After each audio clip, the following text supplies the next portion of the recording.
Hello दोस्तों, कैसे हैं आप लोग। आशा करते हैं अच्छे होंगे और आपकी तैयारियां भी अच्छी चल रही होगी। दोस्तों, आज के इस वीडियो में हम लोग वीकली करंट अफेयर्स सीरीज़ को आगे बढ़ाते हुए नवंबर माह के दूसरे सप्ताह के जितने भी इंपॉर्टेंट करंट अफेयर्स के क्वेश्चन बनते हैं उनको देखेंगे। तो चलिए दोस्तों, बिना देरी का शुरू करते हैं। पहला प्रश्न है, बुकर प्राइज़ 2024 किसने जीता है। तो दोस्तों, बुकर प्राइज़ 2024 जो है सामंथा हार्वे ने जीती है। तो दोस्तों, उनको ऑर्बिटल पुस्तक के लिए यह पुरस्कार दिया गया है। तो चलिए देखते हैं दोस्तों, इससे संबंधित कुछ पॉइंट। ब्रिटेन की समंथा हार्वे ने अपने उपन्यास ऑर्बिटल के लिए 2024 का बुकर पुरस्कार जीती है। ठीक है, यह सम्मान पाने वाली पहली अंतरिक्ष थीम वाली वह पुस्तक है।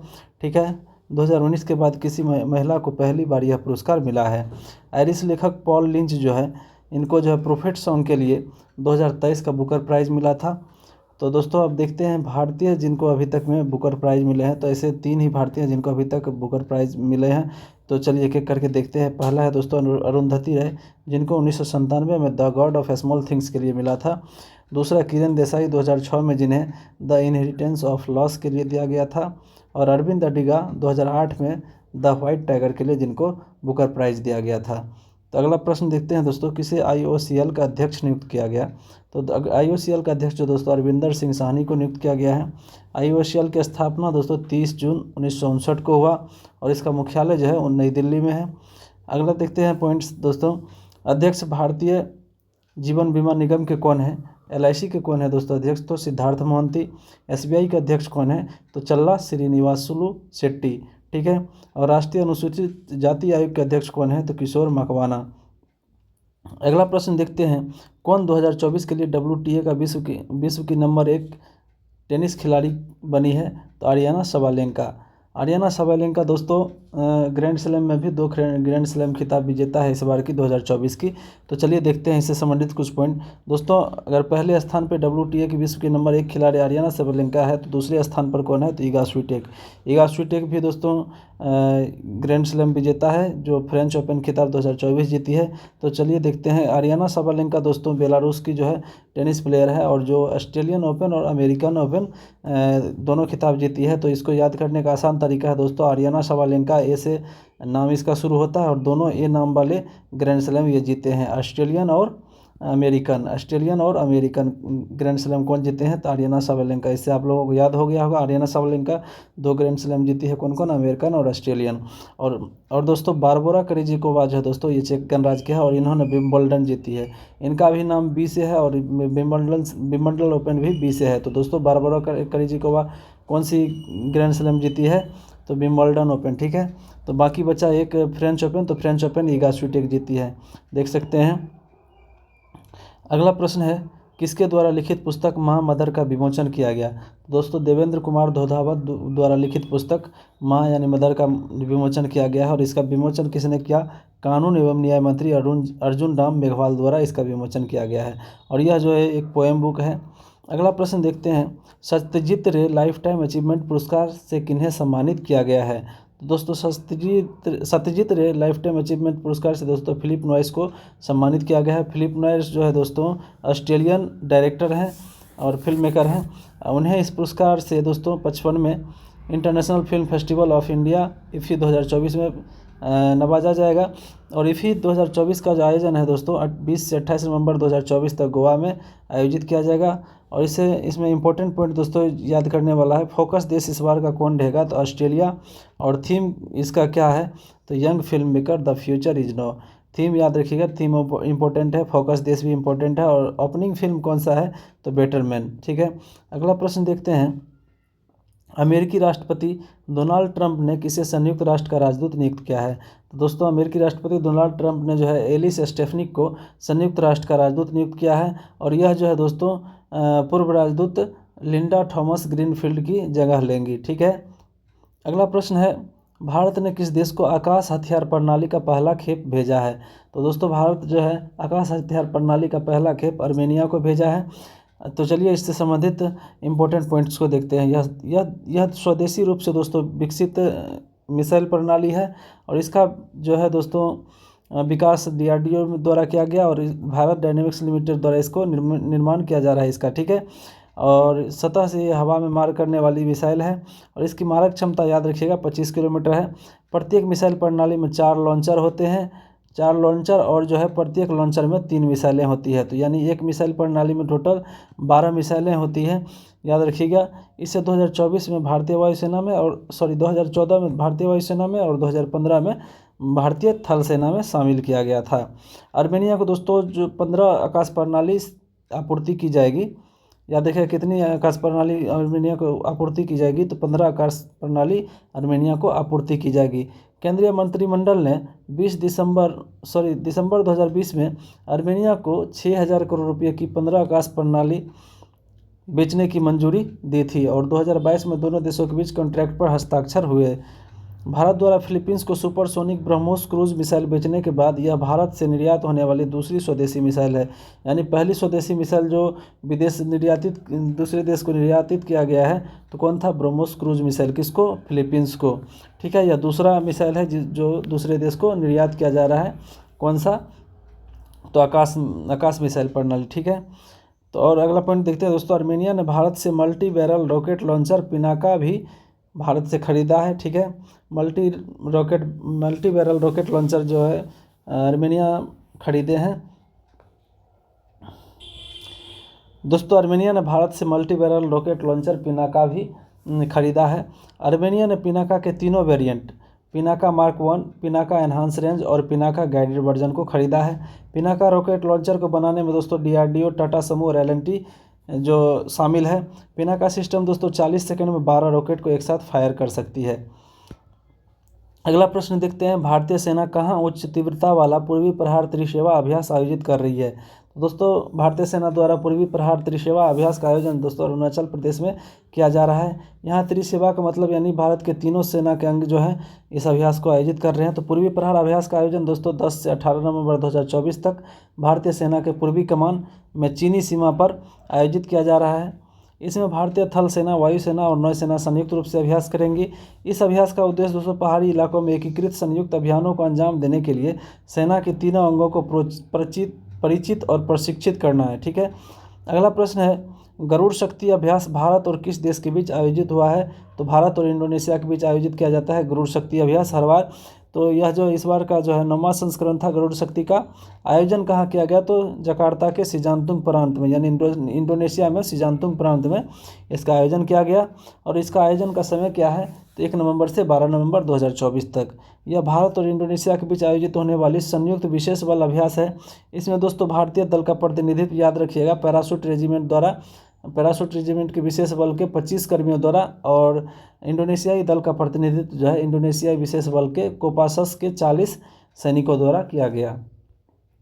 अगला प्रश्न है, मनोज मित्रा का निधन हो गया, वे कौन थे? दोस्तों मनोज मित्रा जो थे प्रसिद्ध बंगाली अभिनेता थे, और उनका निधन जो है 85 वर्ष की आयु में हो गया है। अगला प्रश्न है, भारत अंतर्राष्ट्रीय व्यापार मेले का 43वां संस्करण कहाँ शुरू हुआ है? तो नई दिल्ली में। दोस्तों भारत अंतर्राष्ट्रीय व्यापार मेले का 43वां संस्करण जो है नई दिल्ली के भारत मंडपम में आयोजित किया गया। और मेले का थीम क्या था? इंपॉर्टेंट है थीम, याद रखिएगा। भारत अंतर्राष्ट्रीय व्यापार मेले का थीम जो है 2047 में विकसित भारत। ठीक है, अगला प्रश्न है, 66वें अखिल भारतीय कालिदास समारोह का उद्घाटन कहाँ किया गया है? तो मध्य प्रदेश में। कालिदास समारोह का आयोजन दोस्तों महाकाल नगरी उज्जैन में किया गया है। इस समारोह का उद्घाटन मुख्य अतिथि जो है जगदीप धनखड़ यानी उपराष्ट्रपति जो हमारे हैं उनके द्वारा किया गया। अगला प्रश्न है, परिधान और वस्त्र मेले का आयोजन कहाँ किया गया? अंतर्राष्ट्रीय परिधान और वस्त्र मेले का आयोजन दोस्तों दुबई में किया गया। अंतर्राष्ट्रीय परिधान और वस्त्र मेले IATF का जो है यह 17वां संस्करण था। इस मेले में भारत के छोटे उद्योग के 35 से अधिक भारतीय परिधान निर्यातक भाग लिए थे। मेले में महिला उद्यमिता एवं टिकाऊ उत्पादों पर ध्यान केंद्रित किया गया था, याद रखिएगा। अगला प्रश्न है, विश्व निमोनिया दिवस कब मनाया गया? दोस्तों विश्व निमोनिया दिवस 12 नवंबर को मनाया जाता है। और इस बार इसका थीम क्या था, ये इम्पोर्टेंट है। तो थीम जो था दोस्तों, हर सांस मायने रखती है। और इसका पूरा थीम जो है हर सांस मायने रखती है, निमोनिया उसके रास्ते में ही रोकें, निमोनिया को उसके रास्ते में ही रोकें, इसका थीम याद रखिएगा। अगला प्रश्न है, पहला अंतरिक्ष अभ्यास 2024 जो है कहाँ आयोजित किया गया? तो नई दिल्ली में। यहाँ देख रहे हैं डिफेंस स्पेस एजेंसी द्वारा जो है अंतरिक्ष अभ्यास 2024 का आयोजन किया गया। यह 3 दिवसीय आकाशीय अभ्यास था और जिसका आयोजन जो है रक्षा अंतरिक्ष एजेंसी द्वारा 11 से 13 नवंबर 2024 तक नई दिल्ली में किया गया। अगला प्रश्न है भारतीय खेल सम्मान 2024 का कोच ऑफ द ईयर पुरस्कार किसे दिया गया। भारतीय खेल सम्मान 2024 का कोच ऑफ द ईयर पुरस्कार दोस्तों सुमा सिरूर को दिया गया। यह पुरस्कार समारोह जो है कॉर्नर स्टोन स्पोर्ट्स द्वारा आयोजित किया गया था। दोस्तों सीमा सरूर जो है ओलंपियन और भारतीय शूटिंग टीम की पूर्व मुख्य कोच हैं। वे किसी भी ओलंपिक फाइनल में पहुंचने वाली पहली भारतीय महिला भी हैं। यह है सीमा सरूर। देखिए अगला प्रश्न है किसने विश्व बिलियर्ड्स का खिताब जीते हैं। तो दोस्तों अपना पंकज आडवाणी जो है विश्व बिलियर्ड्स का रिकॉर्ड भी बार खिताब जीते हैं। बिलियर्ड्स चैंपियनशिप 2024 का आयोजन दोस्तों कतर की राजधानी दोहा में किया गया और पंकज आडवाणी ने रिकॉर्ड 28वीं बार जो है यह खिताब जीते हैं। उन्होंने यह खिताब इंग्लैंड के रॉबर्ट हॉल को 4-2 से हराकर जीते हैं।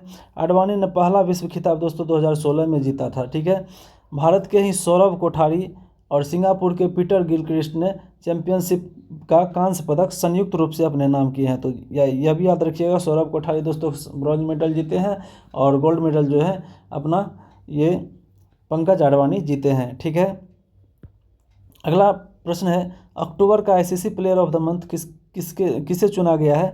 तो अक्टूबर का ICC player of the month में दोस्तों पुरुष क्रिकेटर जो है नुमान अली पाकिस्तान के जो है एवं अमेलिया केर न्यूजीलैंड को चुना गया है। दोस्तों अमेलिया केर जो है ऑलराउंडर T20 के हैं और इनको जो है वर्ल्ड कप में शानदार प्रदर्शन के लिए अक्टूबर माह का ICC player of the month चुना गया है। ठीक है, नुमान अली जो है ऑफ स्पिन गेंदबाज हैं पाकिस्तान के और इन्होंने इंग्लैंड के खिलाफ टेस्ट सीरीज में 20 विकेट लेकर पाकिस्तान को 2-1 से जीत दिलाया था। तो दोस्तों देखते हैं सितंबर माह के जो है ICC player of the month कौन थे। तो पुरुष वर्ग में दोस्तों कमिंडू मेंडिस श्रीलंका के और महिला वर्ग में टेमी ब्यूमेंट इंग्लैंड के। ठीक है, अगला प्रश्न देखते हैं पानसिर अभ्यास यानी पेंसिल अभ्यास भी कहीं रहता है, कहीं पानसिर अभ्यास भी रहता है, सॉरी पेंसिल डिफेंस सिस्टम भी रहता है, कहीं कहीं पानसिर एयर डिफेंस सिस्टम भी रहता है। तो पेंसिल एयर डिफेंस सिस्टम के लिए जो है किन देशों के बीच समझौता हुआ है। तो दोस्तों भारत एवं रूस के बीच जो है पेंसिल एयर डिफेंस सिस्टम के लिए समझौता हुआ है। तो याद रखिए इससे संबंधित प्रमुख पॉइंट को देखते हैं। यह समझौता दोस्तों भारत डायनेमिक्स लिमिटेड और रूस के जो है नियंत्रण वाली हथियार एक्सपोर्ट्स करने वाली कंपनी रोसोबोरोन एक्सपोर्ट्स के साथ की गई। ठीक है, दोनों देश के बीच इस डिफेंस सिस्टम के लिए समझौता गोवा में आयोजित 5वें भारत रूस इंटर गवर्नमेंटल कमीशन सब ग्रुप मीटिंग के दौरान हुआ था। इसमें एडवांस रडार ट्रैकिंग सिस्टम है जो 36 किलोमीटर दूर और 45 किलोमीटर की ऊंचाई तक के टारगेट का पता लगाने और अटैक करने में सक्षम है। तो याद रखिएगा इसकी क्षमता क्या है, 36 किलोमीटर की दूरी तक और 15 किलोमीटर की ऊंचाई तक के टारगेट का पता लगाना और अटैक करना में इसका काम है। अगला प्रश्न है विश्व की सर्वाधिक टिकाऊ एल्यूमिनियम कंपनी का दर्जा किसे दिया गया है। तो हिंडाल्को को। दोस्तों हिंडाल्को यानी हिंदुस्तान एल्यूमिनियम कॉरपोरेशन होता है। S&P global corporate sustainability assessment ranking 2024 में हिंडाल्को पहले स्थान पर रही। हिंडाल्को का स्थापना दोस्तों 1958 में आदित्य बिरला ग्रुप द्वारा किया गया और इसकी मुख्यालय कहाँ है, तो मुंबई में। अगला प्रश्न है मध्य प्रदेश पर्यटन का ब्रांड एम्बेसडर किसे घोषित किया गया। तो पंकज त्रिपाठी को। पंकज त्रिपाठी को आप लोग जानते ही होंगे, ये अभिनेता हैं और इनको जो है दोस्तों मध्य प्रदेश सरकार ने पर्यटन विभाग का ब्रांड एम्बेसडर बनाया है। अगला प्रश्न है दोस्तों डॉक्टर नवीन राम गुलाम किस देश के प्रधानमंत्री बने हैं। दोस्तों डॉक्टर नवीन राम गुलाम जो है मॉरिशस के प्रधानमंत्री बने हैं और नवीन राम गुलाम जो है 10 साल के बाद चौथी बार प्रधानमंत्री बन रहे हैं। प्रधानमंत्री राम गुलाम के पूर्वज बिहार के भोजपुर से संबंधित है, याद रखिएगा, पूछा जा सकता है एग्जाम में, बिहार के से संबंधित एग्जाम में। तो मॉरिशस के राष्ट्रपति पृथ्वीराज सिंह, यानी कि याद रखिएगा मॉरिशस के राष्ट्रपति कौन है, तो पृथ्वीराज सिंह जो है इनको शपथ दिलाए हैं। वे पहली बार 1995 में प्रधानमंत्री बने थे। नवीन राम गुलाम जो है 1995 में पहली बार प्रधानमंत्री बने थे और इस बार जो है चौथी बार प्रधानमंत्री बनेंगे। मॉरिशस की लगभग 2/3 आबादी जो है दोस्तों भारतीय मूल की ही है और मॉरिशस की राजधानी कहाँ है, तो पोर्ट लुइस, और मुद्रा क्या है, तो मॉरिशस रुपया। इस बार बिहार दरोगा में पूछा गया था रुपया कहाँ की मुद्रा है और ऑप्शन में मॉरिशस दिया हुआ था। तो अगला प्रश्न है किस मृदंगम के विद्वान का निधन हो गया। दोस्तों कमलाकर रॉक जो मृदंगम के विद्वान थे उनका निधन हो गया है, ये इंपॉर्टेंट क्वेश्चन है। पूछ सकता है। 88 वर्ष की आयु में राजमुंदरी में इनका निधन हुआ। उन्हें जो है भारतीय प्रदर्शन कलाकार सर्वोच्च सम्मान संगीत नाटक अकादमी पुरस्कार भी मिला हुआ था। ठीक है। अगला प्रश्न है, अमेरिकी राष्ट्रीय सुरक्षा सलाहकार कौन बने हैं? अमेरिकी राष्ट्रीय सुरक्षा सलाहकार यानी एनएसजी कौन बने हैं? तो माइक वाल्ज बने हैं अमेरिकी राष्ट्रीय सुरक्षा सलाहकार। ठीक है। अगला प्रश्न है, नोएडा इंटरनेशनल एयरपोर्ट ने ग्रीन एनर्जी के लिए किसके साथ समझौता किया है? तो टाटा पावर के साथ। दोस्तों टाटा पावर जो है 550 करोड़ का निवेश करेगा नोएडा इंटरनेशनल एयरपोर्ट में। ठीक है। किनके द्वारा दिल्ली में प्रवासी भारतीय दिवस 2025 की वेबसाइट का उद्घाटन किया गया है? तो दोस्तों विदेश मंत्री एस जयशंकर द्वारा जो है दिल्ली में प्रवासी भारतीय दिवस 2025 के लिए वेबसाइट का उद्घाटन किया गया है। तो चलिए प्रमुख पॉइंट को देखते हैं प्रवासी भारतीय दिवस से संबंधित। इस आधिकारिक वेबसाइट का उद्घाटन दोस्तों विदेश मंत्री डॉक्टर एस जयशंकर और उड़ीसा के मुख्यमंत्री मोहन चरण मांझी द्वारा किया गया। ठीक है। 2025 में जो है दोस्तों 18वें प्रवासी भारतीय दिवस सम्मेलन का आयोजन किया जाएगा और इसका आयोजन कहाँ किया जाएगा? तो उड़ीसा के भुवनेश्वर में। और आयोजन का समय क्या रहेगा? तो 8 जनवरी से 10 जनवरी 2025 तक। ठीक है। तो इसमें देखिए दोस्तों उड़ीसा के भुवनेश्वर में आयोजित किया जाएगा। तो इसका उद्घाटन जो है वेबसाइट का, इसमें उड़ीसा के मुख्यमंत्री भी शामिल थे। उड़ीसा के मुख्यमंत्री कौन है? तो मोहन चरण मांझी। और विदेश मंत्री कौन? तो एस जयशंकर द्वारा, दोनों मिल के जो है इनके वेबसाइट का उद्घाटन किया। थीम क्या है दोस्तों इस बार के प्रवासी भारतीय दिवस का? तो विकसित भारत की संकल्पना में देख रहे हैं यहाँ, ये जो है प्रवासी भारतीय दिवस के लिए जो वेबसाइट है यही है उनका कवर। तो यहाँ देख सकते हैं 18वां जो है यह इस बार का प्रवासी भारतीय दिवस है। और इसका थीम जो है डायस्पोराज कंट्रीब्यूशन टू विकसित भारत, या विकसित भारत की संकल्पना में प्रवासी भारतीयों का योगदान। ठीक है। तो इसका थीम इम्पोर्टेंट है। प्रवासी भारतीय दिवस सम्मेलन का उद्घाटन दोस्तों प्रधानमंत्री नरेंद्र मोदी करेंगे और सम्मेलन के समापन सत्र की अध्यक्षता राष्ट्रपति द्वारा किया जाएगा। राष्ट्रपति द्रौपदी मुर्मू द्वारा दोस्तों प्रवासी भारतीय सम्मान पुरस्कार भी प्रदान किए जाएंगे। और प्रवासी भारतीय दिवस 9 जनवरी 1915 को दोस्तों महात्मा गांधी के दक्षिण अफ्रीका से भारत लौटने की याद में मनाया जाता है, आपको पता ही होगा। प्रवासी भारतीय दिवस मनाने की शुरुआत दोस्तों 2003 में की गई, ये याद रखिएगा। 2003 से प्रवासी भारतीय दिवस मनाया जाता रहा है। प्रवासी भारतीय दिवस सम्मेलन का आयोजन जो है द्विवार्षिक रूप से किया जाता है। 2009 तक जो है दोस्तों वार्षिक रूप से किया जाता था, लेकिन 2003 से जो है इसको द्विवार्षिक रूप से आयोजन किया जा रहा है इसका। ठीक है। अगला प्रश्न है, अमेजन द्वारा कहाँ अपना पहला Amazon future engineer maker space launch किया गया है? तो दोस्तों बेंगलुरु में अमेजन द्वारा अपना पहला Amazon future engineer maker space launch किया गया है। दोस्तों इसके अंतर्गत अमेजन इंडिया द्वारा स्कूली छात्रों को रोबोटिक्स, कंप्यूटिंग, आर्टिफिशियल इंटेलिजेंस और 3D प्रिंटिंग में मुफ्त प्रैक्टिकल शिक्षा दिया जाएगा। ठीक है। Amazon future engineer maker space द्वारा 2025 तक दोस्तों 4000 से अधिक युवा इनोवेटर्स को जो है सशक्त बनाया जाएगा। ठीक है। अगला पॉइंट देखते हैं, अगला करंट अफेयर्स देखते हैं। 11 नवंबर को राष्ट्रीय शिक्षा दिवस मनाया। स्वतंत्र भारत के पहले शिक्षा मंत्री मौलाना आज़ाद द्वारा एजुकेशन के क्षेत्र में दिए गए योगदान को याद करने के लिए दोस्तों 2008 से जो है उनकी जयंती पर इसे मनाया जाता है राष्ट्रीय शिक्षा दिवस को, तो इनको याद रखिएगा। अगला प्रश्न देखते हैं, जस्टिस संजीव खन्ना जो है दोस्तों देश के 51वें चीफ जस्टिस के रूप में शपथ लिए हैं। तो चलिए इससे संबंधित कुछ पॉइंट देखते हैं।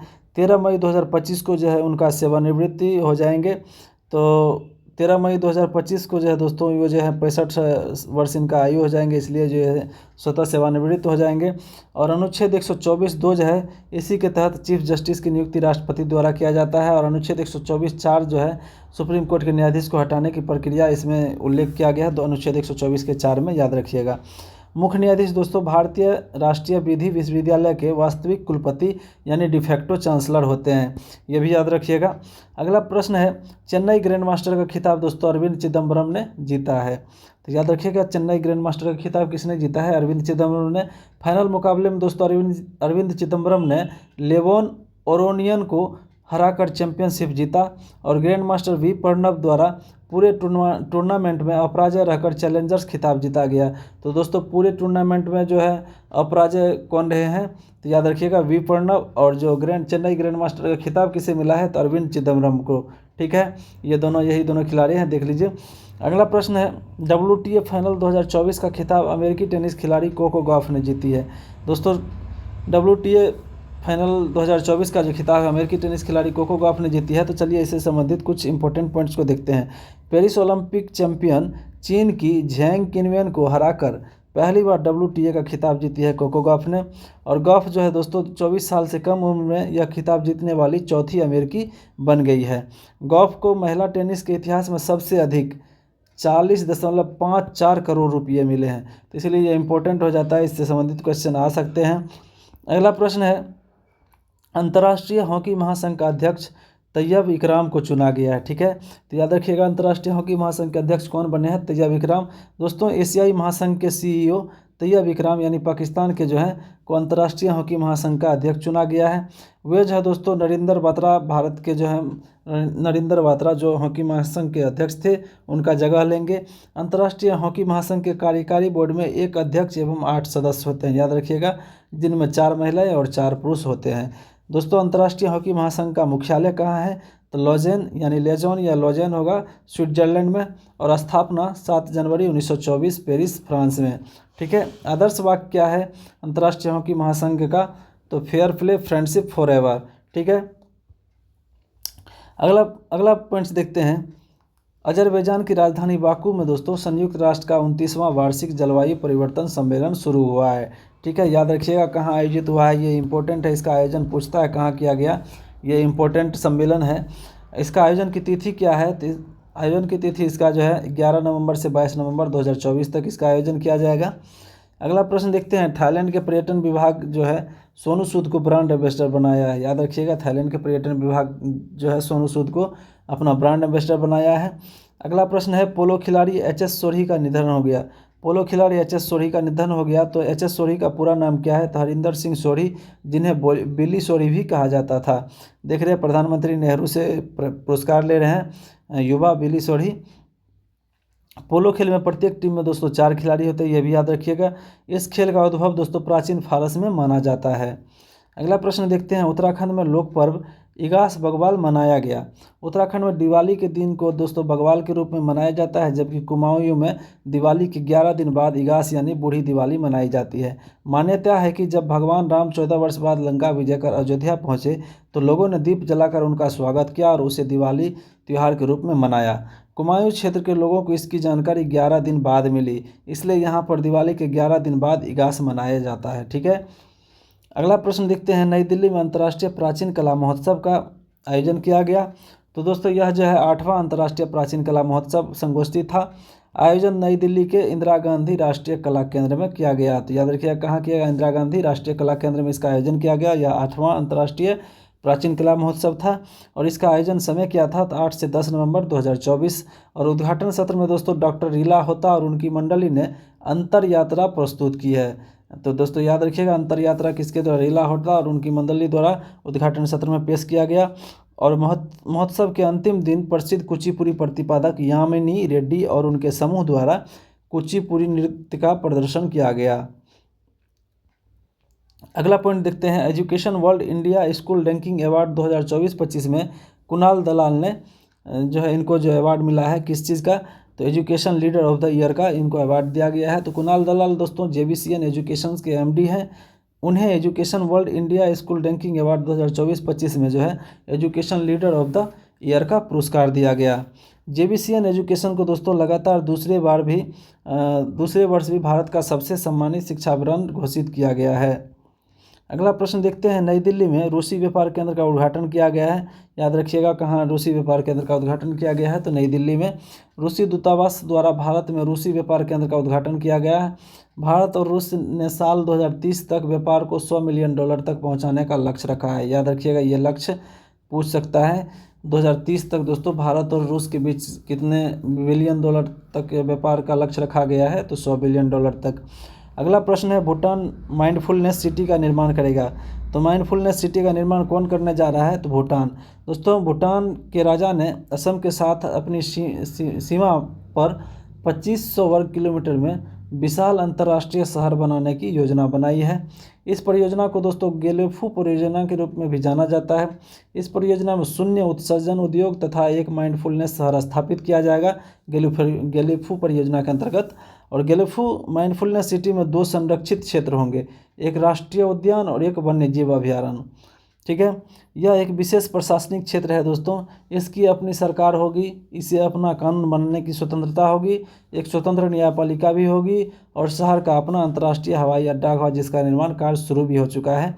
तो इसका मतलब है दोस्तों ये जो है अलग मतलब दुनिया से अलग थलग होके मतलब ये अपना प्रशासन शासन और नेट जीरो कार्बन उत्सर्जन के साथ जो है एक अलग तरह से अपना उदाहरण पेश करना चाहते हैं, इसलिए एक नए तरह का यहाँ जो है माइंडफुलनेस सिटी जो बसाने की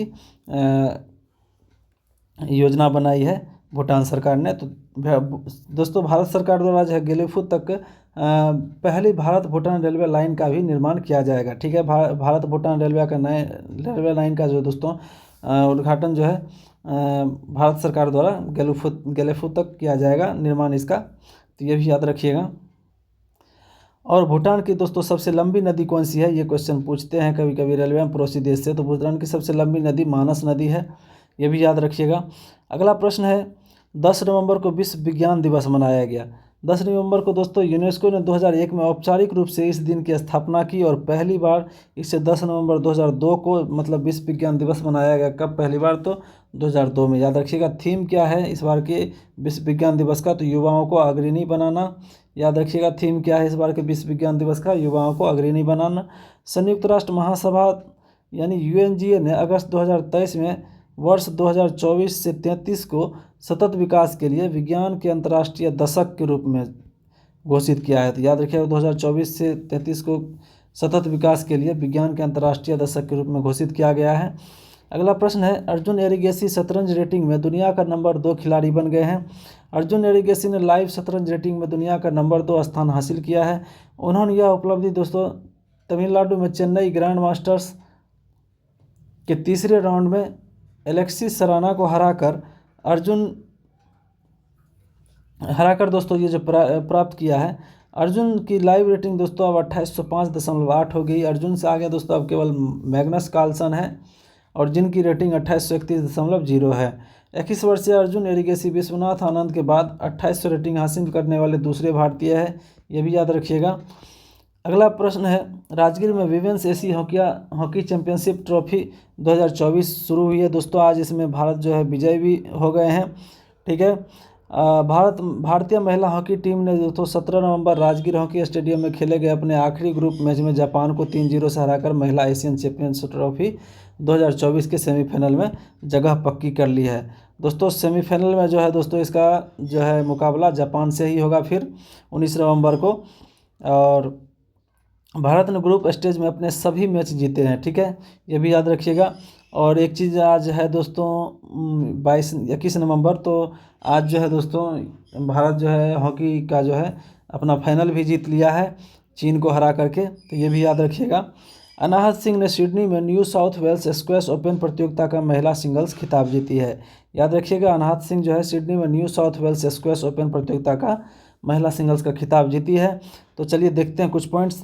भारत की अनाहत सिंह जो है ऑस्ट्रेलिया के सिडनी में NSW ओपन 2024 स्क्वैश टूर्नामेंट में पहला एकल स्पर्धा जीतकर वर्ष का अपना 7वां PSA चैलेंजर खिताब हासिल किया है, ठीक है। उन्होंने मिश्रित युगल स्क्वैश स्पर्धा में अभय सिंह के साथ जो है एशियन गेम्स 2023 में ब्रॉन्ज मेडल भी जीती है। तो एशियन गेम्स में भी ये मेडल जीत चुकी है, ठीक है, ब्रॉन्ज मेडल मिश्रित युगल में। तो याद रखिएगा नाम क्या है, तो अनाहत सिंह। ग्लोबल सिटी इंडेक्स में जो है दोस्तों लंदन शीर्ष पर रहा है। तो चलिए देखते हैं। ब्रांड फाइनेंस की ग्लोबल सिटी इंडेक्स रिपोर्ट के अनुसार लंदन यानी UK दूसरे वर्ष भी दुनिया के शीर्ष सिटी ब्रांड के रूप में उभरा है, जिसका कुल स्कोर 100 में से दोस्तों 90.9 है। ग्लोबल सिटी इंडेक्स 2024 में केवल 3 भारतीय शहर शामिल है। तो याद रखिएगा कौन कौन से शहर है, दिल्ली, मुंबई और बेंगलुरु, ठीक है। तो दिल्ली का जो है दोस्तों सूची में 77वां स्थान है, मुंबई का 78वां और बेंगलुरु का 79वां स्थान, ठीक है। 77, 78, 79 दो मतलब लगातार रैंक में है। याद रख लीजिए दिल्ली का कितना है 77 और बाकी 78, 79 है। 78वें स्थान पर मुंबई और 79वें स्थान पर बेंगलुरु है। तो दुबई दोस्तों पश्चिमी एशिया और अफ्रीकी क्षेत्रों में सर्वोच्च रैंक वाली सिटी है, तो इसको भी याद रखिएगा। एशिया में जो है दोस्तों पहला स्थान पर दुबई है। तो चलिए देखते हैं टॉप 5 जो है सिटी कौन कौन से है। लंदन है, न्यूयॉर्क सिटी है दूसरे स्थान पर, पेरिस है तीसरे स्थान पर, टोक्यो है चौथे स्थान पर और दुबई जो है 5वें स्थान। ओवरऑल दुबई का स्थान देखिए दोस्तों 5वां है और इसका कुल स्कोर जो है 86 है। ठीक है, अगला प्रश्न देखते हैं। विदेश मंत्रालय और बिम्स्टेक ने बेंगलुरु में बिम्स्टेक ऊर्जा केंद्र स्थापित करने के लिए एक समझौता ज्ञापन पर हस्ताक्षर किया है। विदेश मंत्रालय के सचिव यानी पूर्व सचिव जयदीप मजूमदार और बिम्स्टेक के महासचिव इंद्रमणि पांडे ने बेंगलुरु कर्नाटक में बिम्स्टेक ऊर्जा केंद्र की स्थापना करने के लिए समझौता पर हस्ताक्षर किए हैं। इस समझौते का उद्देश्य दोस्तों क्षेत्र में ऊर्जा सहयोग और इंटर ग्रिड कनेक्टिविटी को बढ़ावा देना है। तो बिम्स्टेक का दोस्तों फुल फॉर्म जो होता है bay of Bengal initiative for multi sectoral technical and economic cooperation होता है। यह दोस्तों दक्षिण एवं दक्षिण पूर्व एशिया के 7 देशों का क्षेत्रीय संगठन है बिम्स्टेक। और इसकी स्थापना कब हुई थी? तो 6 जून 1997 को बैंकॉक घोषणा पत्र के हस्ताक्षर द्वारा। और हेडक्वार्टर इसका कहाँ है? तो ढाका बांग्लादेश में। तो बिम्स्टेक का हेडक्वार्टर याद रखिएगा कहाँ है? बांग्लादेश ढाका में। और सदस्य इसके देखते हैं तो सदस्य कौन कौन से हैं? तो यहाँ देखिए मैप से श्रीलंका, इंडिया, नेपाल, भूटान, उसके बाद बांग्लादेश, म्यांमार और थाईलैंड। ठीक है, आपको याद हो गया होगा। आप अगर मैप पे देखे होंगे तो आपको याद हो गया। एक बार वीडियो देख करके रोक के आप याद कर लीजिए, 7 देश आसानी है। और इसका आधिकारिक भाषा क्या है? तो इंग्लिश है। अगला प्रश्न है, तमिल अभिनेता थिरु दिली गणेश का निधन हो गया। दोस्तों तमिल अभिनेता ये हैं जिनका निधन हो गया हाल ही में। नाम क्या है? तो थिरु दिली गणेश। अगला प्रश्न देखते हैं, भारत 2024 की तीसरी तिमाही में यूनिट वॉल्यूम के हिसाब से दूसरा सबसे बड़ा स्मार्टफोन बाजार बन गया है। स्मार्टफोन बाजार 2024 की तीसरी तिमाही में यूनिट वॉल्यूम के हिसाब से विश्व में दूसरा और मूल्य के हिसाब से तीसरा सबसे बड़ा बाजार बन गया है दोस्तों भारत का। और भारत ने वैश्विक स्मार्टफोन शिपमेंट का दोस्तों 15.5% हिस्सा प्राप्त करके तीसरा स्थान पर, और चीन जो है 22% हिस्से के साथ पहले, और अमेरिका 12वें स्थान पर है। वॉल्यूम के हिसाब से दोस्तों, शिपमेंट यानी वॉल्यूम के हिसाब से दोस्तों भारत जो है वैश्विक स्मार्टफोन शिपमेंट का 15.5% हिस्सा प्राप्त कर दूसरे स्थान पर, चीन जो है 22% हिस्सा के साथ पहले स्थान पर, और अमेरिका जो है 12% हिस्सा के साथ तीसरे स्थान पर, यानी वॉल्यूम के हिसाब से। और मूल्य के हिसाब से देखेंगे तो भारत दोस्तों 12.3% के बाजार हिस्सा के साथ जो है तीसरे स्थान पर, जबकि चीन पहले और अमेरिका जो है दूसरे स्थान पर। तो याद रखिएगा वॉल्यूम के हिसाब से जो है पहले स्थान पर कौन है? चीन, और दूसरे स्थान पर इंडिया, और तीसरे स्थान पर अमेरिका। एवं मूल्य के हिसाब से अगर देखेंगे तो पहले स्थान पर चाइना, दूसरे स्थान पर अमेरिका और तीसरे स्थान पर इंडिया है। अगला प्रश्न देखते हैं, भारतीय नौसेना की पनडुब्बी INS बेला 3 दिवसीय यात्रा पर कहाँ पहुंची है? तो कोलंबो। तो दोस्तों 53 चालक दल के साथ 3 दिवसीय यात्रा पर 10 नवंबर को जो है यह रवाना हुई है INS बेला। और यह स्वदेशी कलवरी श्रेणी की डीजल इलेक्ट्रिक पनडुब्बी है। इसकी लंबाई 67.5 मीटर है। इसे दोस्तों 25 नवंबर 2021 को भारतीय नौसेना में शामिल किया गया है। अगला प्रश्न है, रूस के उप प्रधानमंत्री डेनिस मंतुरोव भारत की यात्रा पर आए हैं। तो ये है दोस्तों रूस की उप प्रधानमंत्री डेनिस मंतुरोव। दोस्तों मंतुरोव जो है प्रथम उप प्रधानमंत्री है रूस के। वे मुंबई फिक्की द्वारा आयोजित रूसी भारतीय व्यापार मंच के पूर्ण सत्र में हिस्सा लेने के बाद अगले दिन नई दिल्ली में विदेश मंत्री एस जयशंकर के साथ अंतर सरकारी रूसी भारतीय आयोग के 25वें सत्र की बैठक की अध्यक्षता किए हैं। ठीक है, विदेश मंत्री एस जयशंकर ने बैठक में कहा, रूस के साथ वार्षिक द्विपक्षीय व्यापार तय समय सीमा 2030 से पहले 100 अरब अमेरिकी डॉलर तक पहुंच जाएगा, जो लक्ष्य रखा था 2030 तक का। लेकिन एस जयशंकर कह रहे हैं कि समय से पहले ही इसको हम लोग प्राप्त कर लेंगे। अगला प्रश्न है, दिल्ली के उपराज्यपाल VK सक्सेना ने जवाहरलाल नेहरू स्टेडियम में 73वीं Akhil Bharatiya police athletics cluster championship 2024-25 का उद्घाटन किया है। तो कहाँ आयोजन हुआ ये याद रखिएगा, दिल्ली के जो है जवाहरलाल नेहरू स्टेडियम में। और इसका उद्घाटन कौन किया? उपराज्यपाल दिल्ली के VK सक्सेना ने। अगला प्रश्न है, जिम्बाब्वे ने जिमसेट 2 उपग्रह का प्रक्षेपण किया। दोस्तों जिमसेट 2 उपग्रह का जो लॉन्च कब किया गया इनको? तो 5 नवंबर 2024 को। प्रक्षेपण कहाँ से किया गया? तो वोस्तोचनी कॉस्मोड्रोम रूस से। और प्रक्षेपण यान सुयोज 2.1B यानी फ्रेगेट M रॉकेट द्वारा। और प्रबंधन एजेंसी कौन था? तो जिम्बाब्वे राष्ट्रीय भू स्थान स्थानिक और अंतरिक्ष एजेंसी यानी जिंगसा द्वारा। और उपग्रह प्रकार जो है निम्न पृथ्वी यानी लोअर अर्थ ऑब्जर्विंग सैटेलाइट जो है उपग्रह का टाइप है। और टेक्नोलॉजी इसमें दोस्तों 8 मीटर स्थानिक रिजोल्यूशन वाला मल्टी स्पेक्ट्रल कैमरा लगा हुआ है। इसका उपयोग क्या है दोस्तों? कृषि निगरानी, संसाधन प्रबंधन और शहरी नियोजन एवं आपदा तैयारी। ठीक है, अगला प्रश्न देखते हैं। बेंगलुरु में पहली डिजिटल जनसंख्या घड़ी खोली गई है। याद रखिएगा, पहली डिजिटल जनसंख्या घड़ी खोली गई है कहाँ? बेंगलुरु में। दोस्तों 8 नवंबर को बेंगलुरु अपने पहले डिजिटल जनसंख्या घड़ी का शुभारंभ किया है। सोशल एवं इकोनॉमिक चेंज संस्थान द्वारा अपने प्रवेश द्वार पर इसे लगाया गया है। कर्नाटक की जनसंख्या हर 1 मिनट 2 सेकंड यानी 1 मिनट 10 सेकंड में अपडेट होती है। और भारत की जनसंख्या दोस्तों हर 2 सेकंड में अपडेट होती है। यानी कर्नाटक की जनसंख्या 1 मिनट 10 सेकंड में, जबकि भारत की जनसंख्या जो है प्रत्येक 2 सेकंड में अपडेट होती है। ISEC यानी institute for social and economical change जो है एवं केंद्रीय स्वास्थ्य एवं पर्यावरण कल्याण मंत्रालय द्वारा पूरे भारत के जो है 18 जनसंख्या अनुसंधान केंद्र पर जो है डिजिटल जनसंख्या घड़ी लगाई जाएगी। ठीक है, WHO के अनुसार भारत में टीबी के मामले में 17.7% की कमी आई है। ठीक है, WHO की रिपोर्ट में बताया गया है भारत जो है टीबी के मामले में 17.7% की भारत में कमी आई है। तो चलिए देखते हैं। WHO के अनुसार दोस्तों 2015 से 2023 तक टीबी की घटना में 17.7% की गिरावट आई है। भारत में टीबी की घटनाओं का गिरावट की दर वैश्विक गिरावट की दर 8.3% की दर से दोगुने से भी अधिक है। ठीक है, यानी कि वैश्विक गिरावट दर कितना है? 8.3%, लेकिन भारत में कितना गिरावट दर्ज किया गया है? तो 17.7%, यानी दोगुने से भी अधिक है। दोस्तों 2015 में भारत में प्रति 1 लाख आबादी पर जहां टीबी के 237 मामले सामने आते थे, वहीं 2023 में जो है यह संख्या घटकर 195 हो गई है।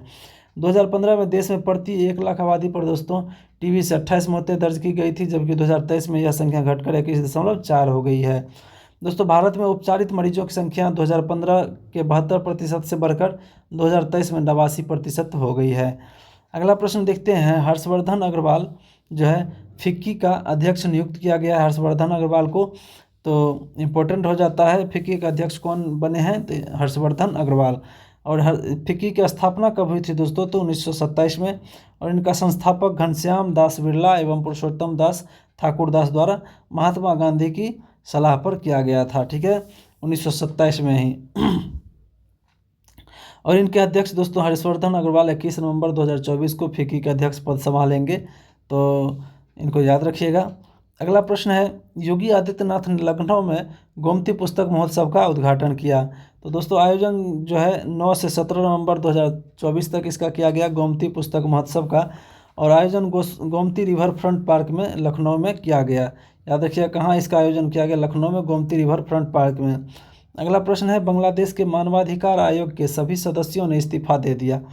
तो दोस्तों बांग्लादेश के राष्ट्रीय मानवाधिकार आयोग के सभी सदस्यों ने देश में हिंसा और अपराधों पर एक रिपोर्ट जारी होने के तुरंत बाद जो है 7 नवंबर 2024 को इस्तीफा दे दिया। रिपोर्ट किसके द्वारा प्रकाशित किया गया था दोस्तों? तो NHRC national human resource commission द्वारा इसके रिपोर्ट को प्रकाशित किया गया था। और इस्तीफा देने वाले सदस्य में दोस्तों NHRC के अध्यक्ष कमालउद्दीन अहमद एवं 5 सदस्यों ने राष्ट्रपति को अपना इस्तीफा सौंप दिया। दोस्तों राष्ट्रपति को ये अपना इस्तीफा सौंपे हैं। तो बांग्लादेश के राष्ट्रपति कौन है? तो Shahabuddin चुप्पू।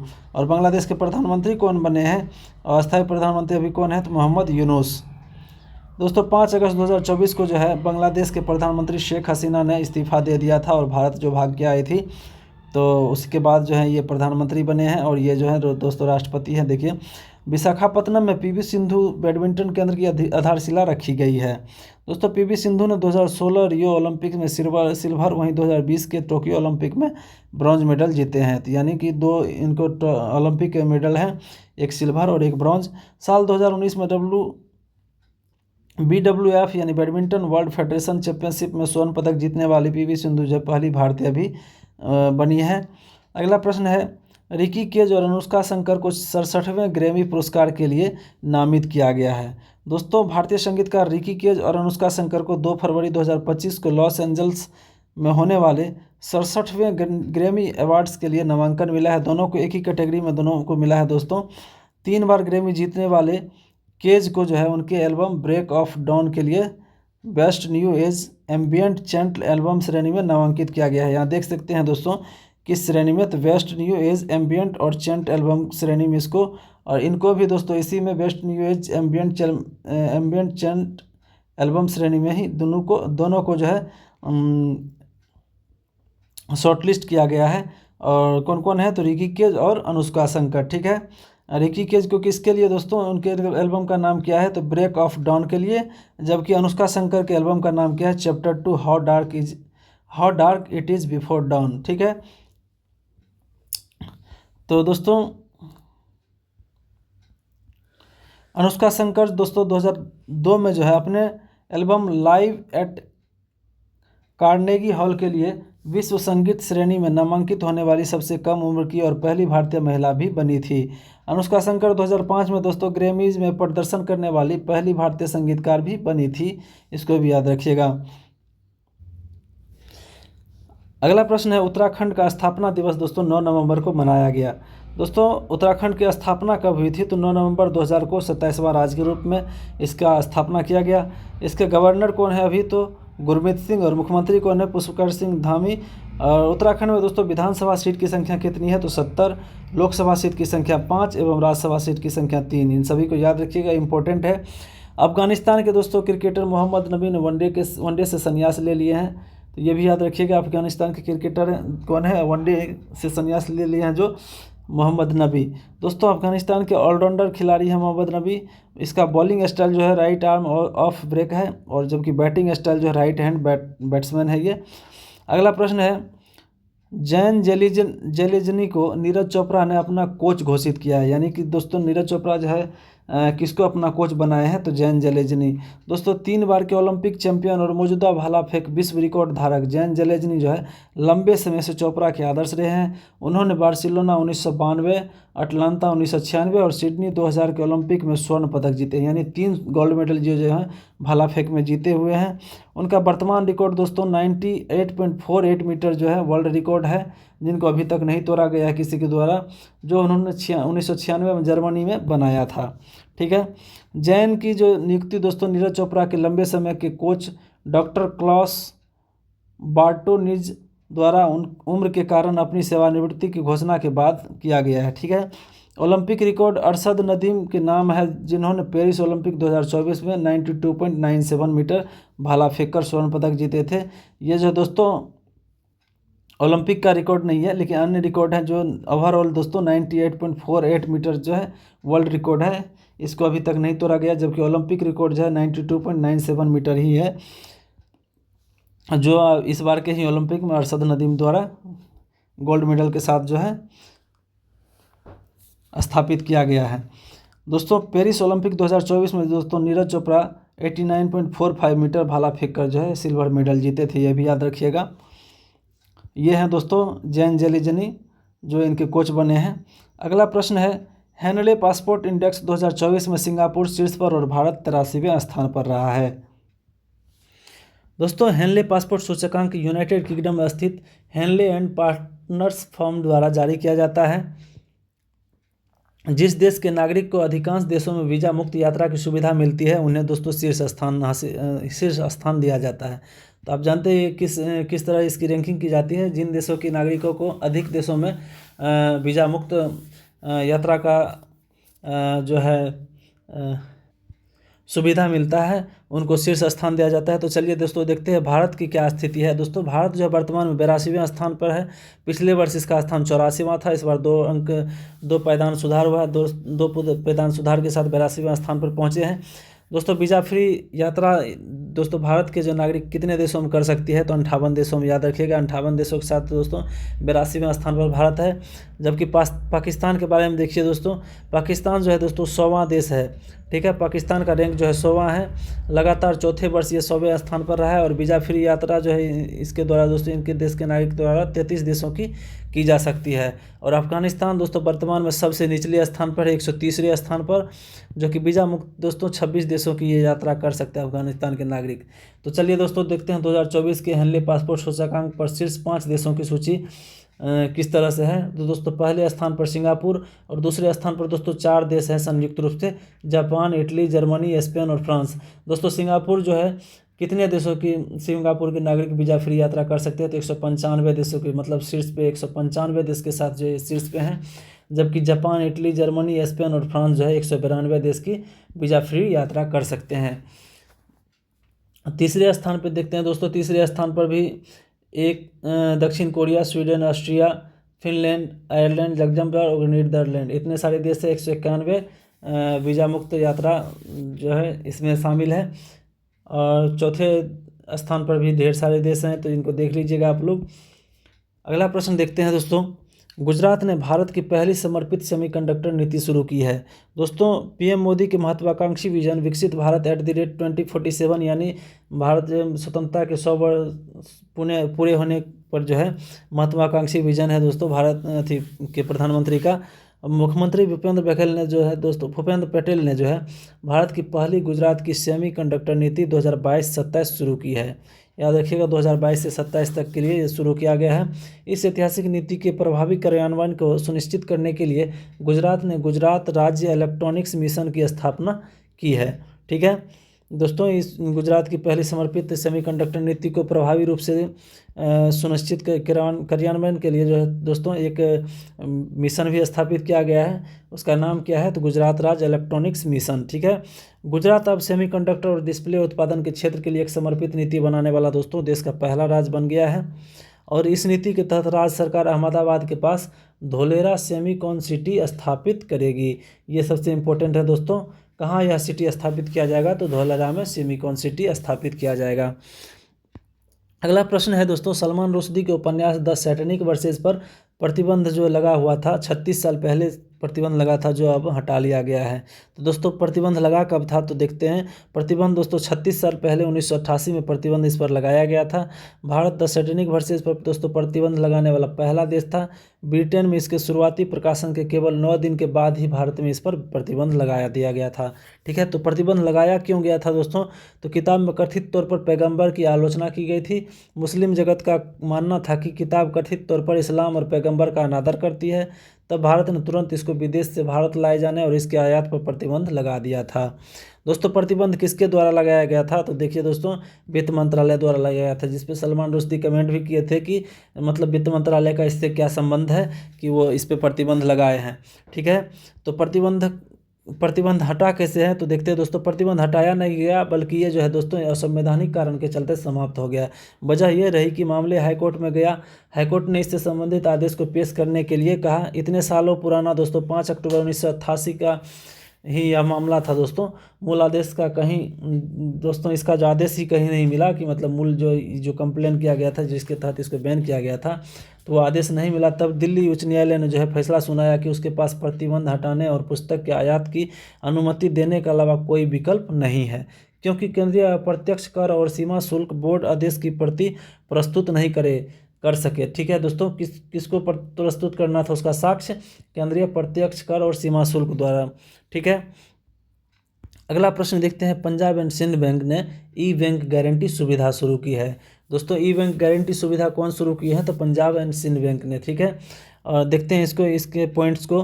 National e governance services ने NESL के साथ दोस्तों NESL के साथ दोस्तों EBG सुविधा शुरू की है पंजाब और सिंध बैंक ने।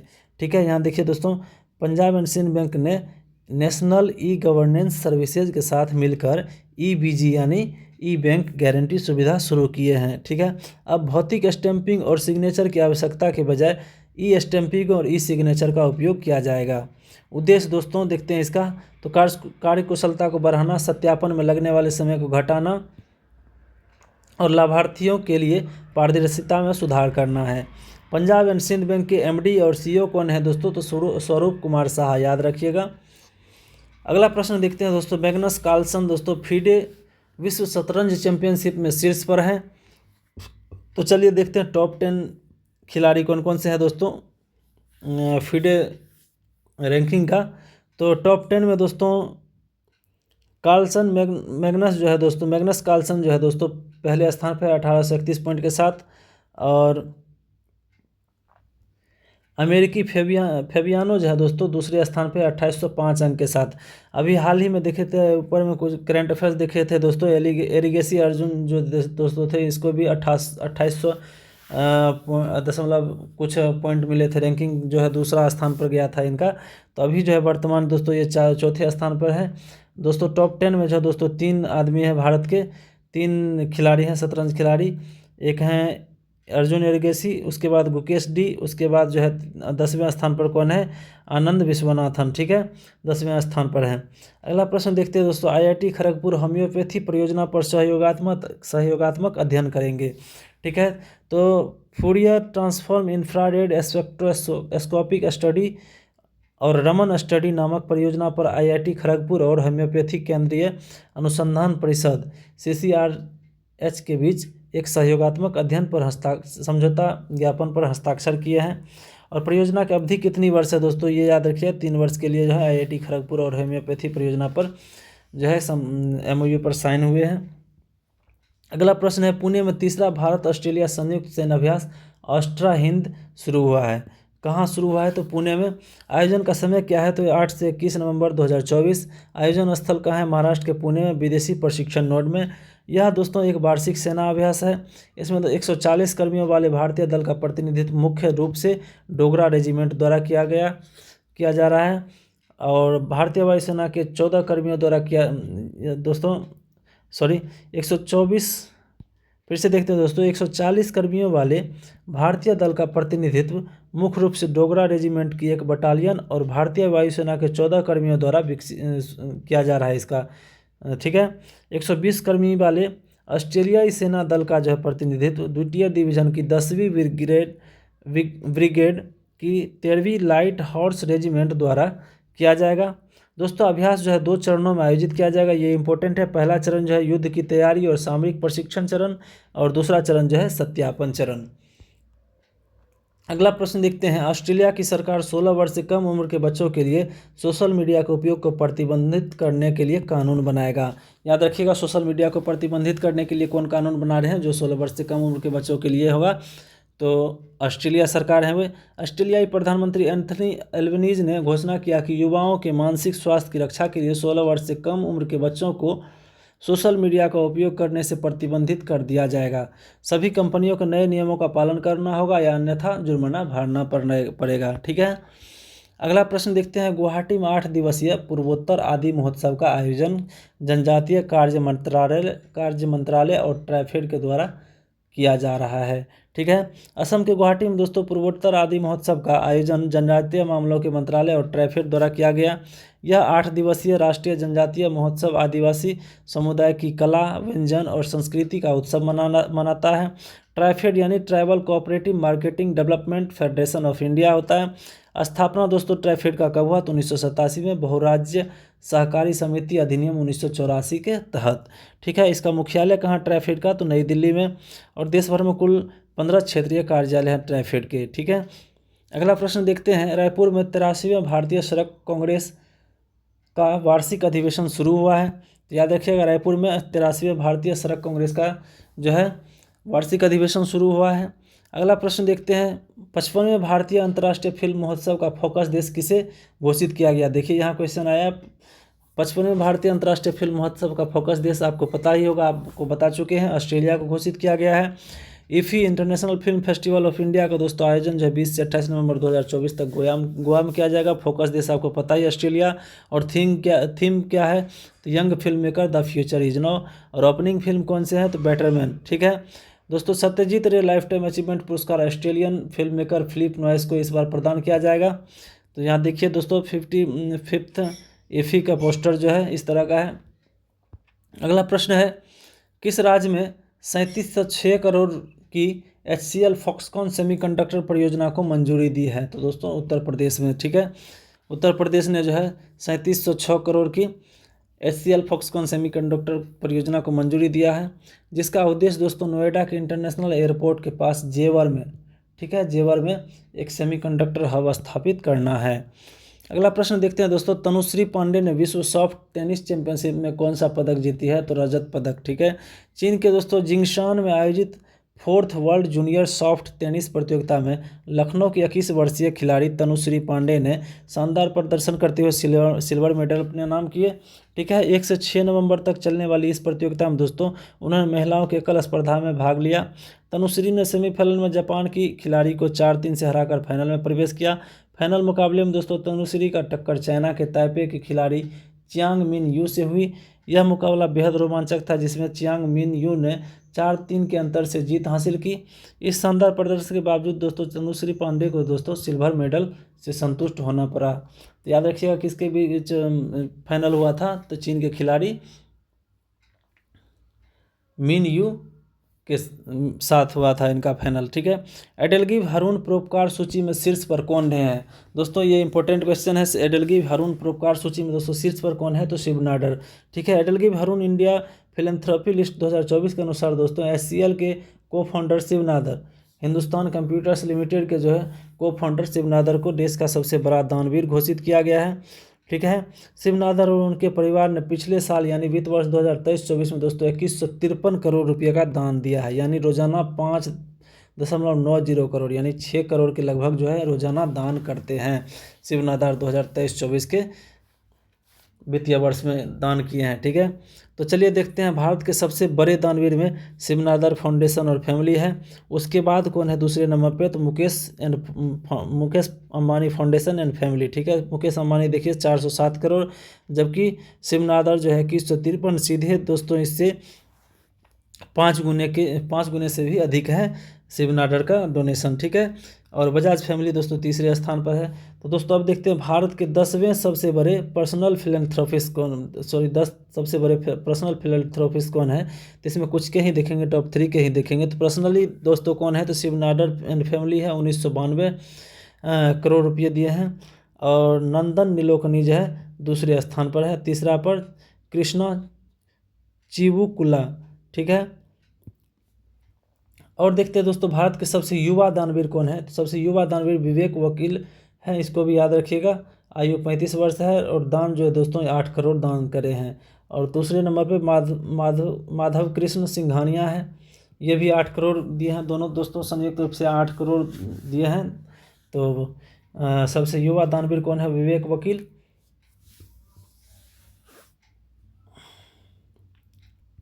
सॉरी दोस्तों, सबसे युवा जो दोस्तों हैं माधव कृष्ण सिंघानिया हैं, जो कि 36 वर्ष की आयु में 8 करोड़ जो है दान करे हैं। तो दोस्तों यहाँ देखिए 2017 से दोस्तों 4 गुना जो है डोनेशन बढ़ा है इस बार। तो 2017 में 2334 था, जबकि अभी जो है 8783 करोड़ जो है दान किए हैं सभी लोगों ने।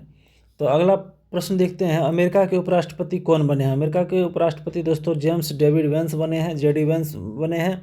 जेडी वेंस की पत्नी दोस्तों उषा चिलकुरी वेंस जो है वकील भारतीय मूल के अमेरिकी है। और जेम्स डेविड वेंस जो है अमेरिका के रिपब्लिकन पार्टी के उपराष्ट्रपति उम्मीदवार हैं। अगला प्रश्न है, भारत और किस देश की सीमा पर पहला इंटीग्रेटेड चेक पोस्ट शुरू हुआ है? भारत और भूटान की सीमा पर दोस्तों पहला इंटीग्रेटेड चेक पोस्ट शुरू हुआ है। यह चेक पोस्ट असम के दारंगा में बनाया गया है। इसके बनने से दोनों देशों के बीच व्यापार करने में आसानी होगी। इस चेक पोस्ट को लैंड पोर्ट अथॉरिटी ने विकसित किया है। याद रखिएगा कि इसके द्वारा इस चेक पोस्ट को बनाया गया लैंड पोर्ट अथॉरिटी द्वारा। इस चेक पोस्ट में ऑफिस, पार्किंग स्थल, सामान लादने और उतारने की जगह, वजन तोलने की व्यवस्था, गोदाम, चेक पोस्ट में काम करने वाले अधिकारियों के लिए आवास की सुविधा उपलब्ध कराई जाएगी। ठीक है। अगला प्रश्न देखते हैं, दीनानाथ बत्रा का निधन हो गया। दीनानाथ बत्रा का निधन हो गया, वे कौन थे दोस्तों? तो शिक्षाविद थे। शिक्षा बचाओ के राष्ट्रीय संयोजक एवं शिक्षा संस्कृति उत्थान न्यास के संस्थापक व अध्यक्ष दीनानाथ बत्रा का जन्म जो दोस्तों 5 मार्च 1930 को अविभाजित भारत के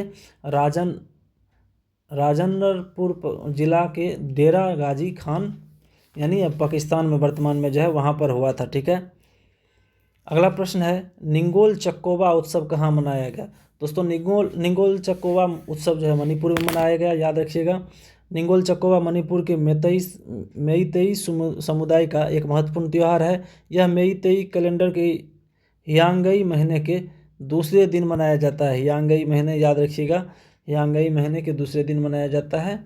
निंगोल चक्कोबा उत्सव कहाँ पर, तो मणिपुर में। ठीक है, यह दोस्तों एसएससी में इस तरह के क्वेश्चन पूछे जाते हैं, उसके लिए इम्पोर्टेंट है यह क्वेश्चन। अगला प्रश्न देखते हैं, किस राज्य सरकार ने जातीय जनगणना शुरू किया है, तो दोस्तों तेलंगाना। इससे पहले बिहार सरकार ने भी जातीय जनगणना कराया था, यह दूसरा राज्य बन गया है। दोस्तों 6 नवंबर 2024 को तेलंगाना पिछड़ा वर्ग कल्याण मंत्री पोन्नम प्रभाकर ने हैदराबाद में ग्रेटर हैदराबाद नगर निगम सॉरी दोस्तों, आंध्र प्रदेश दूसरा राज्य और तेलंगाना जो है जातीय जनगणना शुरू करने वाला तीसरा राज्य है। तो दोस्तों चलिए देखते हैं, 6 नवंबर 2024 को तेलंगाना के पिछड़ा वर्ग कल्याण मंत्री पोन्नम प्रभाकर ने हैदराबाद में ग्रेटर हैदराबाद नगर निगम कार्यालय में एक राज्यव्यापी घर घर सर्वेक्षण की आधिकारिक शुरुआत की है। ठीक है, अगला प्रश्न देखते हैं, बिहार के सुल्तानगंज रेलवे स्टेशन का नाम बदलकर क्या किया गया है। दोस्तों बिहार के सुल्तानगंज रेलवे स्टेशन का नाम बदलकर अजगैबीनाथ धाम कर दिया गया है। सुल्तानगंज रेलवे स्टेशन बिहार के भागलपुर जिला में स्थित है। इसकी घोषणा बिहार के उप मुख्यमंत्री और भाजपा नेता सम्राट चौधरी द्वारा किया गया। तो अगला प्रश्न देखते हैं दोस्तों, 1 जनवरी 2025 से बुर्का पर कौन प्रतिबंध को लागू करेगा।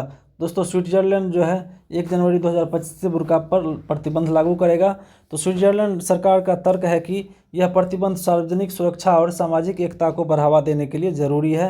सरकार का मानना है कि पूरे चेहरे ढकने वाले कपड़े पहनने से पहचान छुपाने में आसानी होती है और इससे अपराध बढ़ सकता है। बुर्का पर बैन लगाने वाला पहला देश दोस्तों फ्रांस है, जिन्होंने 2010 में ही बुर्का पर आधिकारिक तौर से प्रतिबंधित कर दिया था बुर्का पहनना। ठीक है, अगला प्रश्न देखते हैं, किसे तीसरा रोहिणी नैयर पुरस्कार मिला। दोस्तों तीसरा रोहिणी नैयर पुरस्कार जो है अनिल प्रधान को मिला है। तो अनिल प्रधान दोस्तों उड़ीसा के रहने वाले हैं, वे यंग टिंकर फाउंडेशन के सह संस्थापक हैं। उन्हें यह पुरस्कार ग्रामीण भारत में स्टेम यानी साइंस, टेक्नोलॉजी, इंजीनियरिंग और मैथ्स शिक्षा को बढ़ावा देने के लिए मिला है। यानी स्टेम यानी science, technology, engineering and math को बढ़ावा देने के लिए मिला है। पुरस्कार की राशि दोस्तों 10 लाख रुपये होती है रोहिणी नैयर पुरस्कार की। और प्रथम रोहिणी नैयर पुरस्कार दोस्तों बेटर लाइफ फाउंडेशन के संस्थापक सेत्री चैम संगतम को दिया गया। और दूसरा रोहिणी नैयर पुरस्कार दोस्तों दीनानाथ राजपूत को सॉफ्टवेयर इंजीनियर को दिया गया। यानी तीसरा ही यह था, तो तीनों नाम इम्पोर्टेंट हो जाता है। पहला दोस्तों सेत्री चैम संगथम को दिया गया, दूसरा दीनानाथ राजपूत को, और तीसरा जो है इस बार अनिल प्रधान को दिया गया है। तो दोस्तों ये जो है नवंबर माह के दूसरे सप्ताह के इतने करंट अफेयर्स थे। वीडियो थोड़ा लंबा हो गया है क्योंकि फुल डिटेल्स में इसको कवर किए हैं। तो अगर वीडियो आपको अच्छा लगा हो तो आप ज़रूर से लाइक करिएगा, कमेंट करिएगा। अगर कोई सुझाव हो तो आप कमेंट ज़रूर करें और अपने दोस्तों में भी शेयर करें, और चैनल को ज़रूर सब्सक्राइब करें इस तरह के अपडेट के लिए। तो थैंक यू दोस्तों।